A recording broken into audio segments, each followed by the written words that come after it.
lalaki na humiga sa gitna ng highway sa Negros Oriental para lang sa isang content.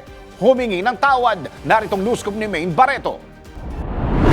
Todo-todo ang paghingi ng paumanhin ng isang content creator mula sa Bacong, Negros Oriental sa mga otoridad para sa content na ipinost niya online na nagdulot ng galit sa publiko. Ayon sa Negros Oriental Police, nagpost ang vlogger ng video sa social media na kinuna ng video ang kanyang sarili na may dalang kumot at una na tila tatawid lang. Pero laking gulat ng netizen ay nahiga pa ito sa gitna ng highway, hindi alintana ang mga dumadaang sasakyan. Aminado naman ang content creator na pinangalan ng Jerome na mapanganib ang ginawa nitong stunt para lang sa isang content. Ayon sa pulisya, maaring maharap si Jerome sa kasong alarm and scandal.